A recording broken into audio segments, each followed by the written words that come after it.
이슈앤피플 이어가겠습니다. 한 주간의 주요 경제 이슈 살피는 조프로의 경제백불 시간입니다. 오늘도 YTN 조태현 기자와 함께하겠습니다. 조 기자님 안녕하십니까? 네, 안녕하세요. 조태현입니다. 예, 미국 연방공개시장위원회 보통 FOMC라고 하지 않습니까? 올해 네. 첫 연례 회의 열고 기준금리를 결정했습니다. 동결할 거란 예상이 많았는데 그 기대를 전혀 벗어나질 않았죠? 맞습니다. 올해 FOMC는 8차례 정례회의를 진행하거든요. 1월, 3월, 5월, 6월, 7월, 9월, 11월, 12월 이렇게 8차례입니다. 이 가운데 1월 FOMC, 그러니까 올해 첫 정례회의가 진행됐습니다.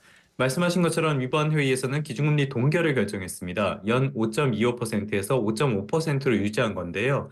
지난해 9월과 11월, 12월에 이어서 네 번째 동결을 결정했습니다. 연준의 성명문을 보면은 지표로 봤을 때 최근의 경제 활동은 안정적으로 확장하고 있다고 설명을 했습니다. 일자리 성장은 다소 둔화하긴 했지만 여전히 견조하다고 밝혔는데요. 그러니까 경제 전반에 대해서 비교적 긍정적인 평가를 내린 셈입니다. 다만 물가에 대해서는 완화하긴 했지만 여전히 오름세를 유지하고 있다고 설명을 했거든요. 물가 목표 상승률이 2%인데 이거보다는 여전히 높다는 겁니다.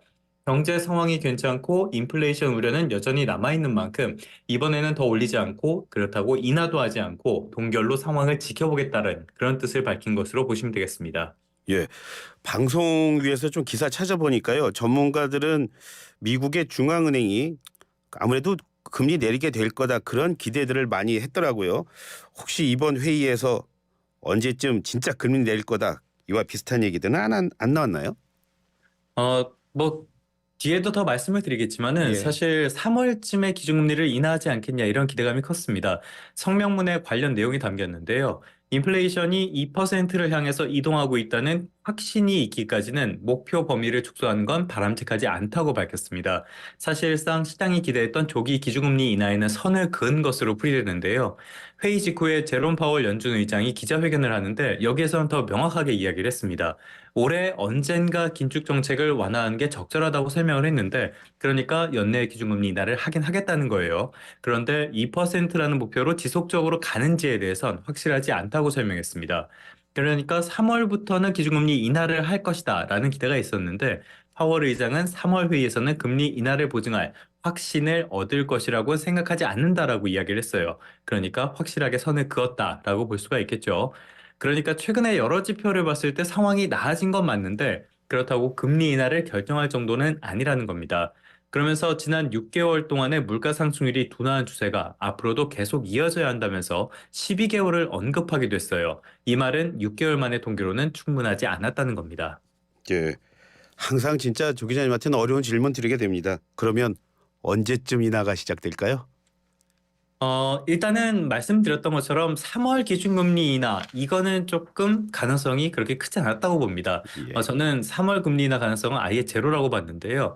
몇 개월 동안 지표가 개선됐다고 해서 중앙은행이 바로 기준금리를 낮추면 다시 물가가 뛰어오르거나 기대감이 커지는 그런 문제점이 발생할 수가 있거든요. 이런 측면에서 시장의 기대는 과도했다. 뭐 이른바 요즘 말로 행복 회로를 지나치게 돌렸다라고 평가를 할 수가 있겠습니다. 일단 기준금리 인상 기조는 확실히 끝났어요. 이번 성명문에도 추가 금리 인상이라는 문구는 아예 삭제가 됐습니다. 예. 그런데 이 기준금리 인하, 그러면 인하 언제가 될 것이냐? 지금 시장 참여자들은 3월은 아니다. 그러면은 5월이나 6월이 되지 않겠냐? 이렇게 보고 있는데요. 5월 기준금리 인하를 상당히 유력하게 보고 있는 분위기입니다. 패드워치라는 시카고 상품거래소에서 제공하는 툴이 있는데요. 여기에서는 5월 인하 가능성을 뭐 거의 96%로 보고 있더라고요. 예. 이거는 참고만 하세요. 이거는 기대감이 많이 반영이 되고 수시로 퍼센트도 확확 바뀌니까 그렇게 신뢰할 수 있는 자료는 아닙니다. 실제로 기준금리 인하는 언제쯤 이뤄질까? 이거를 두고는 월스트리트에서도 의견이 많이 엇갈리고 있습니다. 일각에서는 여전히 3월 기준금리 인하를 거론은 하는데 힘은 많이 빠진 상태고요. 반대로 상반기 내에는 기준금리 인하를 단행하진 않을 것이다 라는 전망도 나오고 있습니다. 결국에는 물가나 고용 같은 각종 경제 지표가 어떻게 움직이느냐가 가장 중요할 것으로 보이고요. 또 하나의 변수라면은 대선도 있지 않을까 싶은데요. 11월에 대선이 진행이 되는데 지금으로선 바이든 대통령 그리고 트럼프 전 대통령의 리턴 매치가 유력한 상황이잖아요. 예. 트럼프 전 대통령은 연준이 기준금리를 인하하면은 바이든을 돕는 거라면서 공개적으로 불만을 나타내기도 했습니다. 반대로 바이든 대통령 주변에서는 연준이 필요 이상으로 고금리 정책을 고수한다, 이런 불만이 있는 상황이고요. 각국의 중앙은행들이 정치로부터는 독립돼 있다라는 입장을 유지를 하고는 있는데, 예. 사실 사람이 하는 일인지라 이게 뭐 압박을 느끼지 않을 수는 없거든요. 대선이 영향을 미칠 가능성도 어느 정도는 있는 셈입니다. 예. 지금 조 기자님 말씀하실 때 그 시장의 기대가 과도했다 이런 말 하셨던데 그 말은 다시 말해서 어느 정도 시장에서는 뭐 금리 인하에 대해서 기대하고 그랬기 때문에 또 그걸 뭐 시장 가격에 반영을 할 수도 있고 말이죠. 자, 이렇게 봤을 맞습니다. 때는 예. 안 한다고 당분간 안 한다고 하니까 좀 충격 있거나 그러진 않았습니까? 최근까지 분위기를 보면요. 3월에 기준금리를 인하해서 연내 한 5차례 정도 인하하는 거를 시장의 가격에 반영을 해왔습니다. 아, 예. 연준의 발표는 이런 식으로 나와요. 먼저 기준금리 결정 내용을 담은 성명문이 나오고요. 그 다음에 의장의 기자회견이 진행됩니다. 성명문에 조기 기준금리 인하에 선을 긋는 내용이 담겼잖아요. 이 내용을 소화하면서 뉴욕 증시가 한번 미끄럼틀을 탔습니다.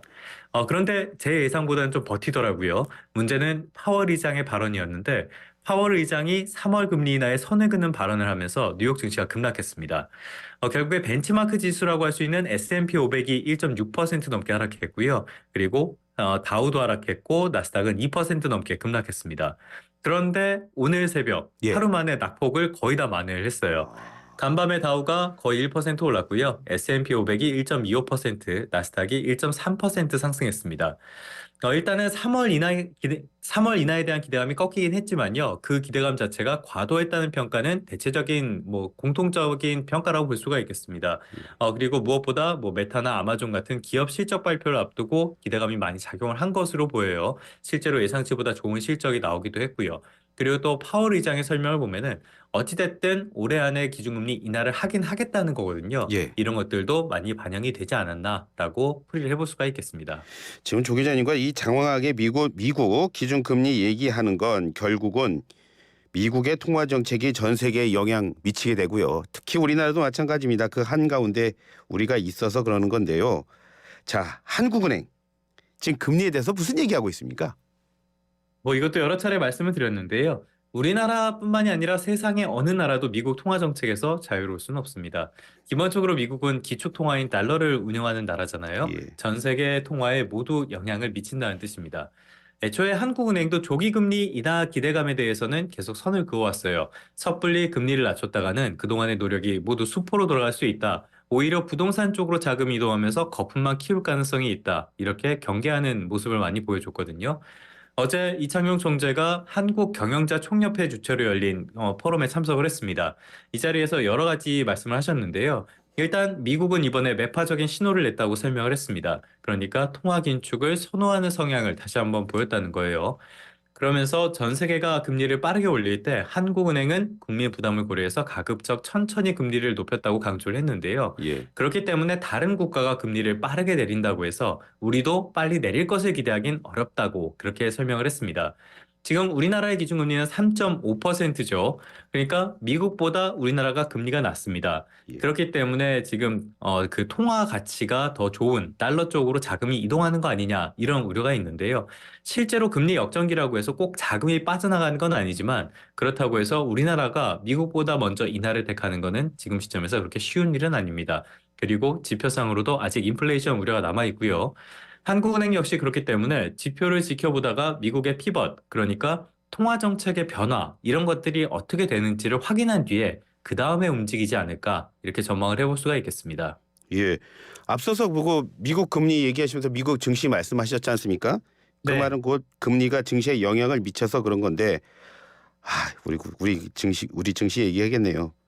가뜩이나 부진한 우리 증시 갖고 말은 많은데 우리 증시 어떻게 갈까요? 요즘처럼 그 코리아 디스카운트 많이 언급되는 때도 별로 없었던 것 같습니다. 지난달에 중국 정도를 제외한 세계 증시가 강세를 보였는데 한국 증시가 상당히 부진했죠. 예. 몇 가지 이유가 있는데요. 일단은 계속 말씀드렸던 미국의 조기 기준금리 인하 기대감, 이게 잦아들었다는 점을 들 수가 있겠고요. 두 번째 이유가 더 크다고 보는데요. 중국의 경제가 너무 안 좋았다는 점입니다.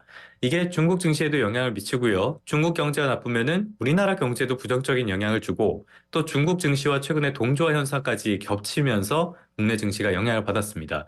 이 두 가지 문제가 단기간에 해결될 상황은 당연히 아니죠. 일단 중국에서 증시 부양을 위한 대응을 시작하긴 했는데요.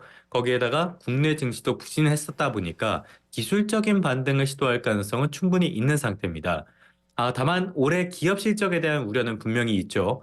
기본적으로 주가라는 거는 여러 차례 말씀을 드리지만 기업의 실적과 가치에 수렴하게 됩니다.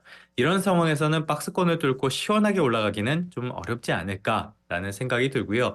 예. 일단은 3월에 FOMC 결과가 나오고요. 기업들의 1분기 실적이 가시화되는 3월 말 이후에나 본격적인 반등을 좀 기대할 수 있지 않을까, 이런 게 증권가의 지금 분위기입니다. 결국에 이런 상황 속에서 주요 기업의 실적이 어떻게 나와줄지 이것이 관건이 되지 않을까 싶습니다. 예, 좀 더 지켜보도록 하겠습니다. 참 저기 전 깜짝 놀란 소식 들었어요. 그 일론 머스크가 소유한 뇌신경 과학 회사 뉴럴링크 네. 여기에서 사람 뇌에 컴퓨터 칩을 이식했다고요? 사실 처음 있는 일은 아, 아닙니다. 그래요? 머스크 CEO가 가진 회사가 몇 개가 있어요. 그 가운데 하나가 뉴럴링크거든요. 머스크가 X, 이거 굉장히 좀 어색한데, 옛 트위터에다 글을 올렸습니다. 예. 첫 환자가 뇌에 컴퓨터 칩을 이식했고 잘 회복하고 있다라고 설명을 했는데요. 이 칩의 이름은 텔레파시라고 합니다. 생각하는 것으로 휴대전화나 컴퓨터를 조종하는 기능을 갖고 있다고 해요. 이런 거를 뇌 컴퓨터 인터페이스, 그래서 BCI라고 부르는데요. 뇌에 칩을 심어서 생각만으로 기기를 조종하는 기능입니다. 뉴럴링크는 이 분야에선 후발주자예요. 미국 식품의약국에서 임상을 승인받은 지 8개월 만에 진행을 했는데요. 일단 첫 목표는 생각만으로 컴퓨터 커서나 키보드를 제어하는 거라고 합니다. 머스크는 이번 이식 결과에 대해서 초기 결과로는 조짐이 괜찮은 뉴런 스파이크 감지를 보여준다고 설명을 했는데, 이게 회사가 환자의 뇌로부터 기록을 얻고 있다는 뜻이라고 하네요. 정말 어떤 성과가 있을지는 조금 더 지켜봐야 할 것 같습니다. 저는 사실 이런 얘기 들으면 600만 불의 사나이부터 떠오르는데 그 얘기하면 요즘에 모르는 분이 더 많더라고요. 자, 요즘 매트릭스로 하시는 게 예. 사이보그 시장이 본격적으로 열리는 겁니까? 생각해보니까 매트릭스도 한 거의 25년 된 영화네요. 아무튼 최근에 중국에서도 비슷한 연구를 진행한다, 이런 사실을 공개를 했습니다. 사실 예. 뉴럴링크가 공개하고 거의 바로 이 내용을 공개를 했는데요. 중국 칭화대 연구진이 환자에게 BCI를 이식했고 획기적인 진전이 있었다고 설명을 한 겁니다. 앞서도 말씀을 드렸지만 뉴럴링크는 후발주자인데요. 어찌됐든 간에 논란은 상당히 많은 상태입니다. 예. 어떤 논란이 있냐? 첫 번째로는 이게 얼마나 역할을 할 수 있을 것인가, 이런 논란이 하나 있고요. 가장 큰 문제라면 역시 안정성 문제를 들 수가 있겠습니다. 뉴럴링크가 지난 2016년부터 동물 대상으로 시험을 이어왔는데요. 2018년 이후로 이 실험으로 죽은 동물이 1,500마리로 추정된다라는 보도가 있었어요. 그리고 원숭이가 상당히 많이 죽었다라는 미국 의회의 지적도 있었고요. 그리고 뉴럴링크가 지나치게 위험한 접근 방식을 선택해서 환자가 우려된다, 이런 주장도 있는데요. 머스크가 대단한 기업인인 건 맞지만 그 결과를 내기까지 좀 말썽을 많이 부리는 편이죠. 예. 독선적인 선택을 하거나 논란이 많은 방식을 선택하거나 이렇게 하는 걸로 유명하기도 합니다. 안 그래도 안정성 논란이 있는 상황 속에서 뉴럴링크가 신뢰를 받을 수 있을지, 이 부분은 아직 미지수인데요. 거기다가 뉴럴링크가 실제로 기술력을 갖췄다라고 하기보다는 마케팅 쪽에만 집중하고 있다는 비판도 학계 쪽에서는 상당히 많이 나오고 있습니다.